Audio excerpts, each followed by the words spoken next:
a rendering of Bjarke Ingels Group's plan to remake the area around the Smithsonian Castle. National Capital Planning Commission members question the destruction of the former Ina Day. Haupt Garden. Bjarke Ingels Group, Smithsonian Institution. The Smithsonian Institution's plan to redevelop the area around its iconic administration building, known as the Castle, by replacing its former garden and relocating 3 entrance pavilions received mixed reaction from the federal agency that must eventually approve it.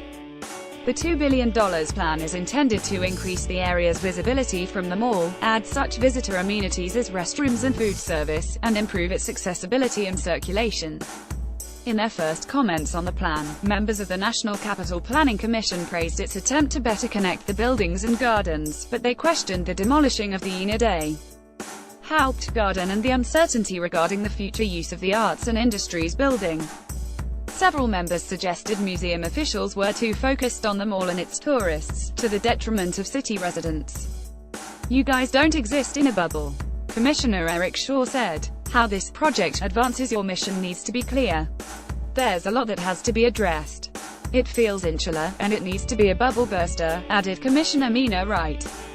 The plan focuses on the 17-acre site that stretches along the southern edge of the mall from the Freer Gallery of Art at 12th Street to the Hirshhorn Museum and Sculpture Garden at 7th Street. Part of the mall historic district, the area includes the Arts and Industries building and the underground quadrangle building, which houses the Sackler Gallery of Art, the National Museum of African Art and the S. Dillon Ripley Center. Public comment on the project continues until Jan. 16. The museum hopes to secure approval for a final version in late spring. The Smithsonian has devoted more than 5 years and $4.6 million on the plan, which was designed by Bjarke Ingels Group and presented with great fanfare in November 2014. Officials estimate the individual projects in the redevelopment plan would cost more than $2 billion and take 20 to 30 years to complete. The project was expected to begin with the renovation of the castle in 2019. That target date has been delayed.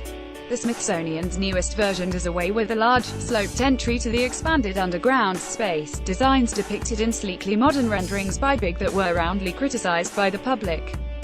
This version no longer calls for demolishing the concrete wall along the perimeter of the Hirshhorn, but it still proposes relocating the entrance pavilions to the Sackler and African Art Museums closer to the mall. It also includes an underground visitors center, central utility plant and loading dock.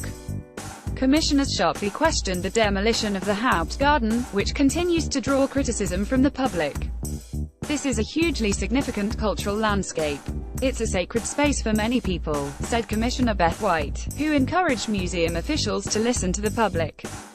The vaguely defined plan for the Arts and Industries building, a structure that remains mostly dormant despite a $55 million renovation, was another point of contention.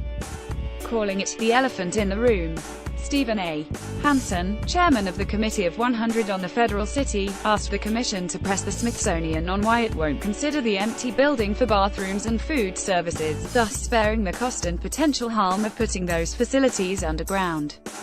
The Committee of 100 encourages NCPC to press this point now in these deliberations and require the Arts and Industry building to be better integrated into the master plan, he said. Wright agreed. "It feels vague, and I don't understand that," she said. "You should allow this glorious building to have the comeback it deserves." Garden Club of America President Ann Neil Petrie sought assurances that the Smithsonian would preserve the popular garden at the center of the site.